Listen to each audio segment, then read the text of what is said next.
Olha, na semana passada mostramos o primeiro episódio da série A Base. Vimos que ainda há talentos espalhados nos campinhos Brasil afora. Como joga a bola o pequeno Geidson, o Inho de 10 anos, descoberto pela equipe do Esporte Espetacular numa favela de Salvador, você lembra, né? Lembro, demais. Joga muito. Hoje o repórter Eric Faria vai mostrar como anda a formação dos nossos jovens valores. Nós percorremos grandes e pequenos clubes do futebol brasileiro. Que tipo de problema os garotos enfrentam? O que é preciso fazer para melhorar a nossa produção de talentos? É o que você vai acompanhar agora. Um golaço num campinho de várzea, uma esperança aos 10 anos de idade. Morador de uma favela em Salvador, Geidson, o Inho, mostrou no primeiro episódio da série A Base que ainda existem talentos espalhados pelo Brasil. Mas também há um problema. Técnicos que trabalham com a garotada alertaram para a diminuição dos campinhos de várzea. Vem se esgotando os nossos talentos, o repertório motor vem diminuindo bastante. Grandes clubes ainda são procurados pelos meninos.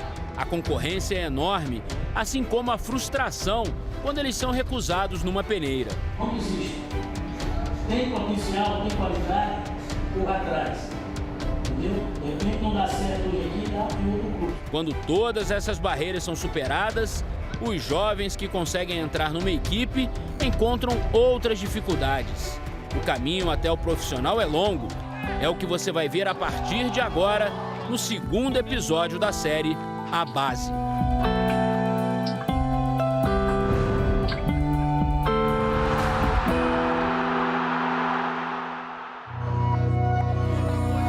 Não importa de onde eles são, como foram batizados, todos são candidatos para um vestibular com pouquíssimas vagas. Trocam parte da infância e da adolescência por uma chance. E nem sempre eles vão encontrar as mesmas condições para vencer.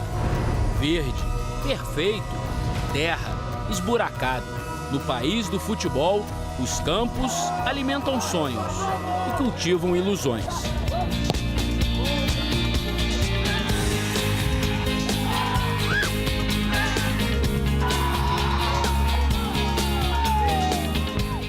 Bruno Mota, 18 anos, atacante das categorias de base do Internacional, gigante do futebol brasileiro. Jean, 16 anos, atacante das categorias de base do Galícia, pequeno time da primeira divisão do Campeonato Baiano.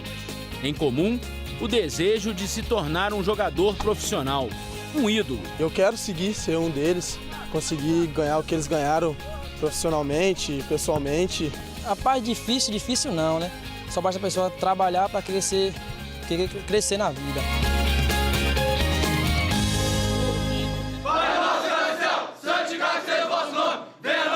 São jovens, são talentosos, mas a atual estrutura do nosso futebol pode ter um papel decisivo no futuro dos dois, pro bem e pro mal. O Internacional virou uma fábrica de centroavantes e Bruno Mota é uma aposta, como um dia foram Nilmar, Alexandre Pato, Luiz Adriano, Leandro Damião. Todos com passagens pela seleção brasileira, todos valorizados. O Clube Gaúcho desenvolveu um projeto inédito chamado Aprimorar. Os futuros artilheiros colorados fazem hora extra, frequentam aulas particulares para calibrar os fundamentos. São situações que acontecem no jogo que eles precisam trabalhar, que eles precisam melhorar, né? Alguma carência que eles tenham, ou mesmo algo que eles fazem de muito bom para potencializar esse trabalho. Fazendo esses trabalhos aí também ajuda, parte técnica, parte física, isso é importante também. Bruno Mota e o companheiro xará Bruno Baio estão na linha de montagem que acontece no centro de treinamento do Inter. Um local com todas as condições para os meninos se desenvolverem, evoluírem. Dormitórios, refeitório, sala de musculação, fisioterapia, reforço escolar, mas acima de tudo, uma filosofia de trabalho como lema no clube. Eu tenho a convicção que não acha que a base é um custo, e sim que a base é um investimento em todo esse processo. investimento com retorno técnico e com retorno financeiro. Funciona assim: pesquisa, captação, seleção, formação, exposição, negociação. Um bom exemplo: Pato morava no Paraná, foi descoberto e levado para o Inter. Aprovado, ingressou nas equipes de base, participou do aprimorar, chegou ao profissional, mas só quando o clube percebeu que ele estava pronto para jogar e até ser negociado. Foi campeão mundial aos 17 anos. E depois, o Inter faturou 20 milhões de dólares quando o Milan pagou a multa rescisória. Ou seja, a roda girou. É uma filosofia de formação, né? E essa filosofia nos dá a segurança de não ter pressa nesse processo. O futebol, como sabemos, não é uma ciência exata. E ter as melhores condições nem sempre significa sucesso. Mas apostar no local de treinos assim, sem nenhuma estrutura, só com boa vontade, é quase apostar no milagre. O Galícia atualmente não se permite nem acreditar na fábula do pote de ouro no fim do arco-íris. Como aconteceu em outras ocasiões, quando jogadores como o zagueiro Dante do Bayern de Munique, Dante! E o atacante Borges do Cruzeiro vestiram a camisa do clube. O tradicional time de Salvador não tem elenco profissional para o estadual de 2015. Nas divisões de base, apenas o Jean recebe salário, R$1.000 por mês. Há pouco mais de um ano, ele tinha que dividir o futebol com outro trabalho. Vendia água no trânsito baiano. Vendia 3 caixas de água, fazia R$54, pra mim tava bom. Hoje em dia, graças a Deus, estou aqui no Galícia, estou bem, não tenho o que reclamar. R$54 não dava para nada. Tinha que ajudar a pagar água, luz, tentar ajudar pai, mãe. Não dava para nada. Hoje em dia, graças a Deus, dá para alguma coisa que eu ganho. Aos 16 anos, ele precisa de apoio psicológico, de uma alimentação adequada para um atleta, suplementação, preparação física. E não tem nada. Ao contrário, tudo no castigado campo é realizado de forma intuitiva.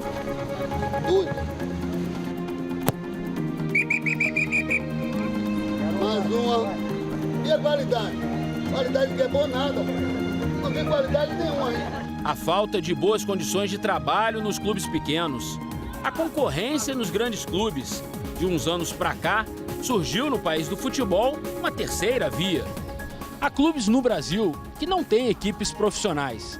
Estão única e exclusivamente preocupados com a captação e formação de novos talentos, como é o caso do Fragata aqui em Pelotas, no Rio Grande do Sul.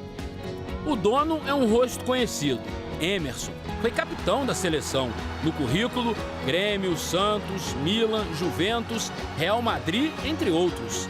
As camisas estão expostas como boas lembranças de uma carreira vitoriosa. Por conta dessa experiência, percebeu que poderia aproveitar parte de uma mão de obra que se perderia por falta de boas oportunidades. A gente vê que são 3 Copas que o Brasil está enfrentando dificuldade. Olha a bola tocada, virou passeio! Fazer o quê? Fazer o quê? Fazer o quê?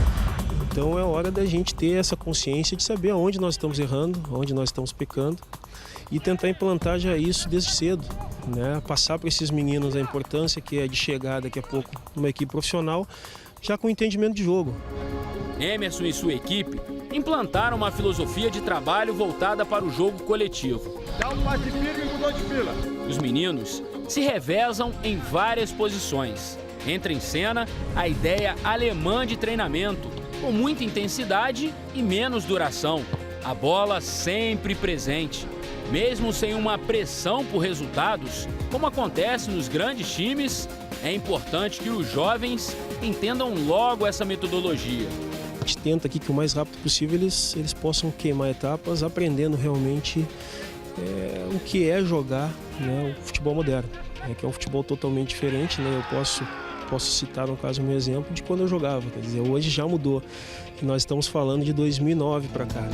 O Fragata, que vive da negociação desses jovens para o Brasil e para o exterior, investe na estrutura e na revelação de jogadores que consigam aliar o talento brasileiro com a disciplina europeia. não existe privilégio só para quem sabe driblar. Um jogador de futebol, ele é dividido em valências, a valência física, a valência psicológica, a valência técnica, só que ele é um jogo essencialmente tático. As soluções são coletivas. Aqui no Fragata a gente encara um grande desafio, agregar essa relação que o jogador brasileiro tem com a bola e o entendimento do jogo. Atualmente, está difícil lutar contra as exportações precoces. Não é raro vermos numa seleção ou equipe europeia um sobrenome brasileiro.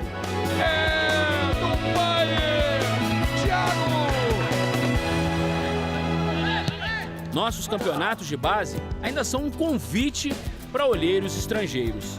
Na última edição da Taça BH Sub-20, flagramos durante a partida entre Atlético Mineiro e Curitiba a presença do espanhol José Albiol. Ele trabalha para um grupo de investidores cujo objetivo é descobrir talentos por aqui para depois repassar por preços exorbitantes. Algo, inclusive, que a FIFA já proibiu e estuda uma nova legislação.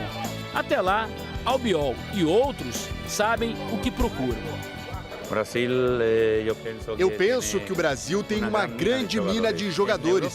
Na Europa, sempre se buscou o talento e a criatividade nata do brasileiro. E isso você só vê no Brasil. Ou você tem, ou você não tem. E no Brasil, creio que há muitos jogadores talentosos. Em compensação, a Europa não enxerga esse mesmo talento quando se trata dos nossos treinadores. Falta investimento na formação dos técnicos. Muitos deles que trabalham com a garotada ganham em média 10, 15 mil reais. E os mesmos grandes clubes pagam os seus comandantes do time profissional 50, 60 vezes mais. A Alemanha tem mais de 30 escolas de formação de treinadores para todas as categorias. No Brasil, só agora, nesse momento, a CBF começou a fazer, há 3 anos atrás, a Escola Brasileira de Futebol, que forma 30, 40 técnicos por ano. É muito pouco. Melhor treinador, melhor qualidade do treinamento, melhor formação do jogador e melhor qualidade técnica. Não tem jeito, não pode fugir disso. Abriu um zagueiro, centralizou um volante, abriu outro. Não é só o abismo financeiro que impede um trabalho melhor. Como sabemos, grandes clubes brasileiros trocam muito de técnicos ao longo de uma temporada. E cada profissional tem um método para utilizar os jovens. E a transição da base para o time profissional é um dos momentos mais importantes da carreira. Os treinadores do profissional chamam para fazer um coletivo, gostei daquele menino. Não questionam nem quem trabalha com ele na base, se ele é bom mesmo ou se ele só treinou bem aquele dia.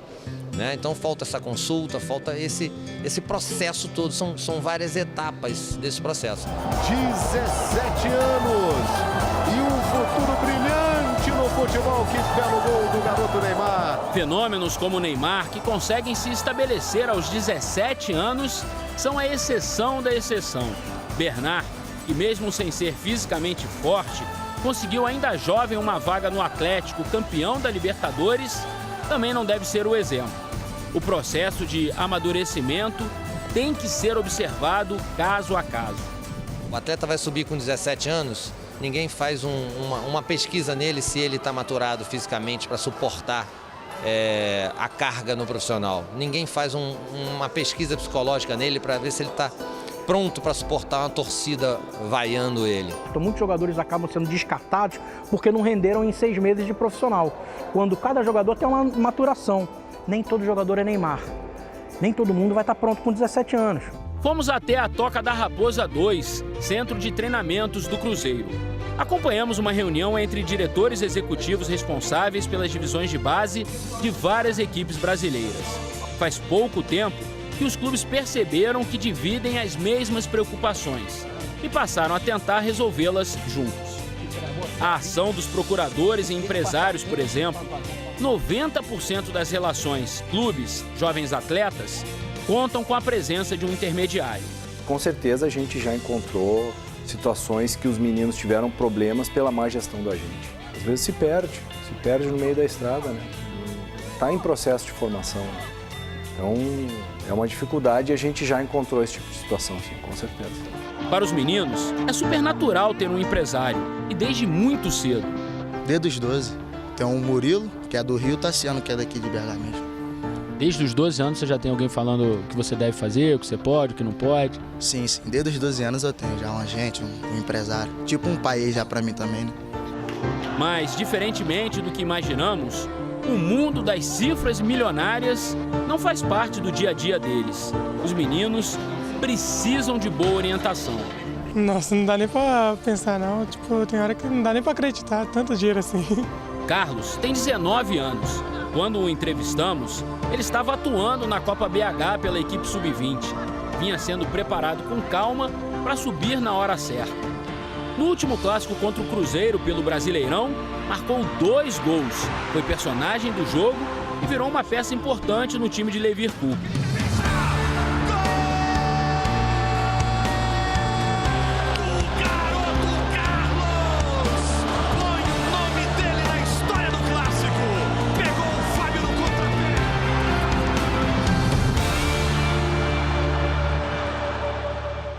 Só que a tentação pela independência financeira e o sucesso rápido é grande.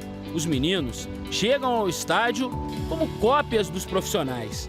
Fone de ouvido, aquele ar marrentinho.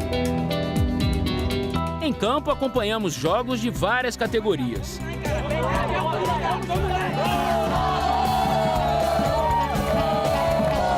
Percebemos que existe muita correria, muita competição, muitas faltas.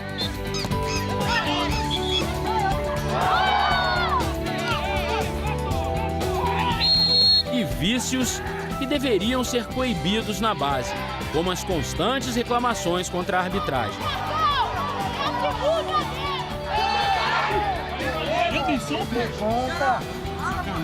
Levanta, Bruno.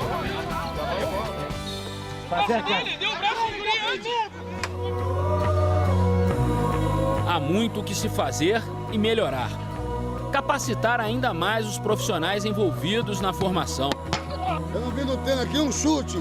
Recuperar clubes pequenos que sempre foram celeiros de talentos. Exigir bons campos de treinamento e para os jogos. Criar um calendário anual para as divisões de base. Para 2015, a CBF tem o projeto de patrocinar um campeonato brasileiro em turno único com os 20 clubes da Série A.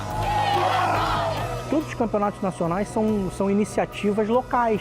Sub-20 são Taça São Paulo, Taça BH, Brasileiro Sub-20. Taça São Paulo é da Federação Paulista, Taça BH é da Federação Mineira, Campeonato Brasileiro Sub-20 é da Federação Gaúcha. E se essas federações resolverem não mais fazer, ou porque não tem mais o interesse financeiro, ou porque não tem mais... E aí? A gente fica sem?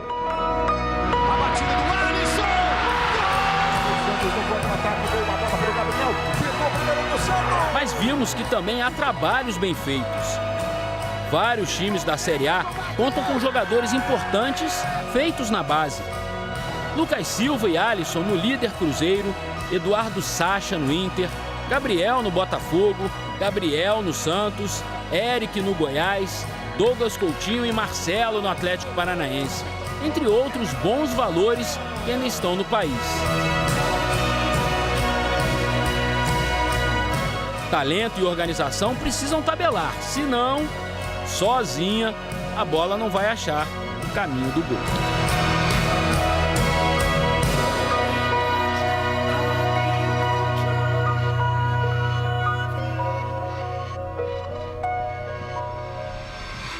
No próximo domingo, o repórter Abel Neto vai mostrar por que o Brasil é o maior exportador de jovens jogadores em todo o mundo. Cada vez mais cedo, nossos craques querem viver o sonho de jogar na milionária Liga dos Campeões. Ganhar a Champions League é o que eu quero, mais que Copa do Mundo, tudo.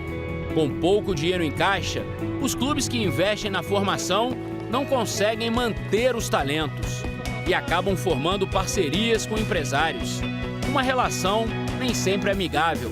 A Lei Pelé pode ser boa para o atleta, principalmente para o empresário, mas para o clube de futebol, ela é devastadora. Quais as mudanças na legislação de transferência da FIFA e como os clubes poderão manter as suas promessas? Domingo que vem, você vai ver no terceiro episódio da série A Base.